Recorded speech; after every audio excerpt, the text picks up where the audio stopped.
Bridge recognized by one of the world's most top think tanks, posted by Biafra Prime Minister Mazi Simon. Welcome back to Biafra News. Support Biafra, people of goodwill, Ada Biafra here. Good morning, good afternoon, good evening to you.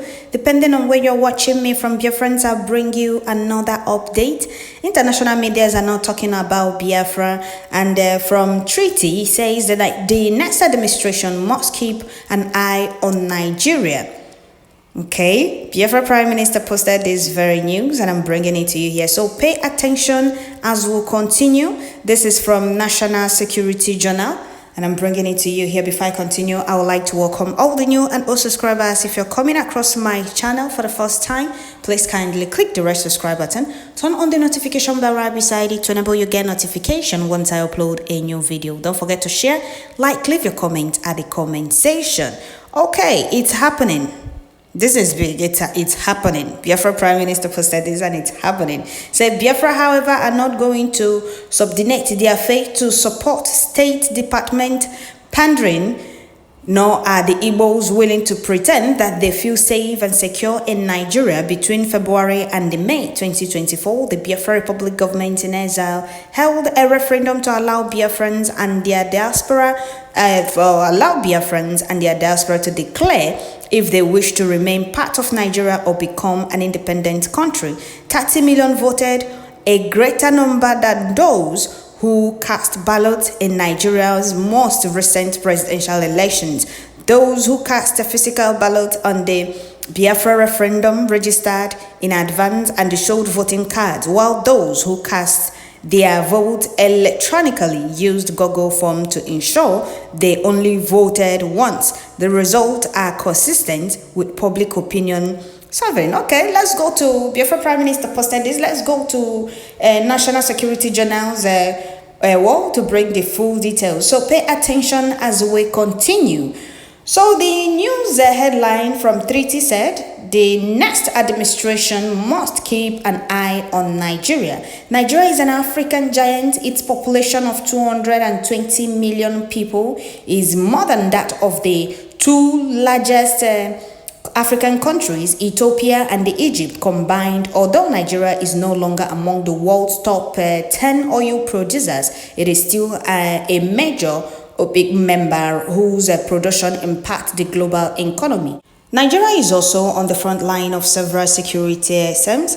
To its north, it faces a persistent Boko Haram terrorist insurgency, while pirate plays its southern waters. Corruption spurs its potential and they contribute to disillusionment and instability. In order to distract from their fallen successive, Nigerian presidents have exploited Nigeria's ethnic and sectarian divisions. The problem grew especially bad under President Muhammad Buhari,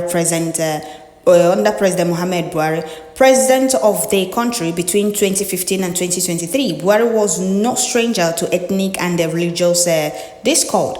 As a young military officer in the late 1960s, Buhari was at the vanguard of the force that perpetrated genocide against the largely Igbo population in the self-declared Republic of Biafra. After a half century, his disdain for the country's Christian and animist Igbo did not diminish. He facilitated the transit of Fulani militia men to raid and murder the religious Christians and designated the peaceful representatives of the Biafrans to be terrorists. Okay.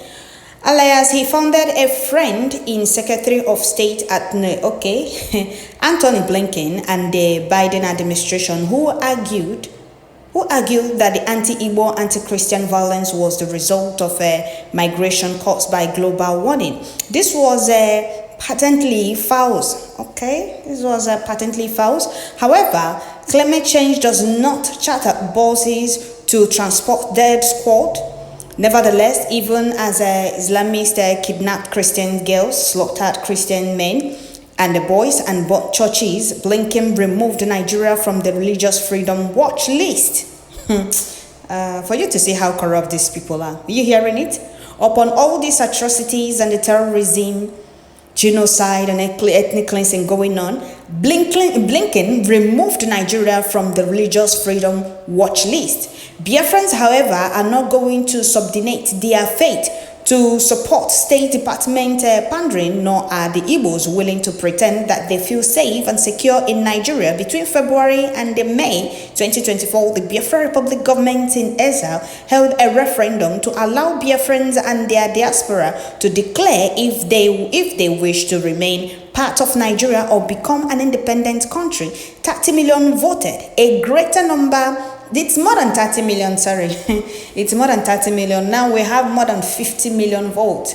Biafrans are ready to exit that zoo. So we must continue. It's more than 30 million, depending on when you wrote this. It's more than 30. Though this was published yesterday. It was published yesterday, but it's more than 30 million now. Okay, so we must continue.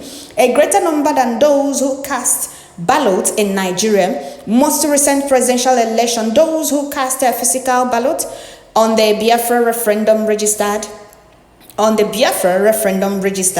in advance and they showed voting cards, while those who cast their vote electronically used Google Forms to ensure they only vote once. The results are consistent with public opinion sovereigns. Okay, Biafran leaders suggest they could declare independence as soon as they act. Biafrans, it seems, want self-determination even if they do not declare independence. However, the Nigerian government's unwillingness to address ethnic persecution and anti-Christian discrimination cannot continue. Blinken believed he could sweep persecution under the carpet in the name of diplomacy. He believed that if the State Department refrained from criticizing the Nigerian leadership's bigotry, Washington and Abuja might enjoy smooth relations. It is impossible to paper over such persecution. However, by refusing to demand that Nigeria treat all its citizens equal and respect their cultural and religious freedom, Blinken and the State Department demonstrated that Biafrans could not work within the system. Secession is never an easy solution. It often sparks great violence, if not civil war, absent American attention that could quickly become Nigeria's future. A more astute U.S. policy, whether under President Harris or Trump, would acknowledge the reality of decades of Nigeria persecution towards Biafrans, recognize that threats no longer exist, and work towards greater autonomy, if not an internationally supervised referendum to confirm the Biafra Republic government in exile. Pool results. Okay.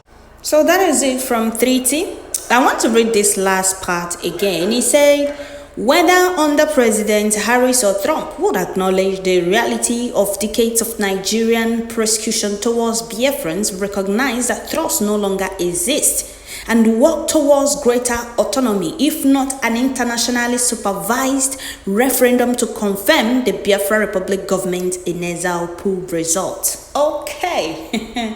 I'm sure wherever Fulani Caliphate are now, they are panicking. They are panicking. They are panicking, and they will keep panicking. International communities and international medias are now talking about Biafra. They can no longer hide their corruption anymore. And you people said that Biafra Prime Minister is not doing a fantastic job. You people should keep deceiving yourselves. He's doing a very fantastic job, and that is why they are panicking. Like he said, it is happening. This is big. It is really happening.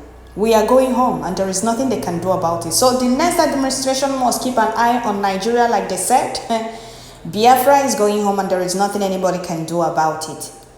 Absolutely nothing. Let them keep panicking. So let me read what Biafra Prime Minister His Excellency Mazi Samonepa posted. He said, Michael Robin, a prominent think tank official with the American Enterprises Institute, published an article with the National Security Journal highlighting the Bridges self-referendum for Bridges to be written about by such an influential think tank official, demonstrate the growing influence of the Biafra cause in Washington, D.C. Support from Bridges from Washington, D.C. Stakeholders demonstrate the effectiveness of my administration's international diplomacy and our lobbying team, which is actively engaging with think tank and U.S. government officials on daily basis. And you'll see Afonjas and Ifajinas telling you that, oh, Simon Ekpa is scamming us. Oh, he's deceiving us. He's brainwashing us. Here we are. International media. Did you hear what Biafra Prime Minister said? For somebody like Michael Robbins to talk about, it means that Bridge is working. And our lobbyists are doing a fantastic job. Blinken swept Nigerians' persecution of Christians under the carpet. He removed Nigeria from a watch list of countries persecuting Christians. That is the corruption. It's not that they are not aware of the happenings in Nigeria. They are only after their own gain and benefit. They don't care about any other thing. Oh, it's Africa. What is our business? Let Africa keep burning while we keep benefiting. Let the war break out so that we will sell our arms and go there for peace talk. And claim one or two oil wells and start exporting oil. That is all they care about. How to steal. They don't care if Africa is burning down or not. They don't care. All they care about is their own benefit. For Blinken to remove Nigerian name from the watch list. That is what this man is saying. Blinken thinks he can sweep the matter of killing of Christians in Nigeria under the carpet. It's not possible. The next administration must keep an eye on Nigeria. And they must. They must do the needful for Biafrans to exit that contraption. They must. They must. Because Biafra is here to stay and there is nothing they can do about it. Absolutely nothing.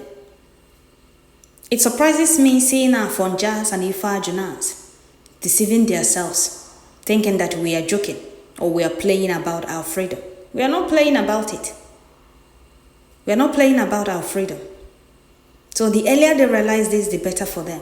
So thank you, Michael Robin, for highlighting the plight of the Biafran people, as well as Bridges of Referendum. It is a great honor for us to be discussed by someone of your prestige and eminence, like Biafra Prime Minister said. Thank you very much. Those that want to sweep the atrocities and the plight of Biafrans under the carpet will be put into shame. Unity is not by force, and a call for self-determination is not a call for war. For U.S. Secretary of State, what is it called? Blinken to remove Nigeria's name shows the height of corruption going on. It's not they are not aware of the plight of Biafrans in that zoo, or they are not aware that Nigeria is not working, and the indigenous people of Biafra no longer want to be part of that zoo. I'm happy that international medias are talking about Biafra now. Not those brown envelope gutter medias that publish whatever their Fulani paymasters tells them to publish. We are going home. If you like, believe it. If you like, don't. That is your business. So Biafrans are going home. I don't have much to say about this. This is enough. I don't even have to say anything. So Biafrans, listening to this very update, share it as you're listening. Leave a thumbs up. Biafrans are going home. Biafra remain unstoppable. Biafra is Elohim's project. No man born of a woman can stop. Thank you all.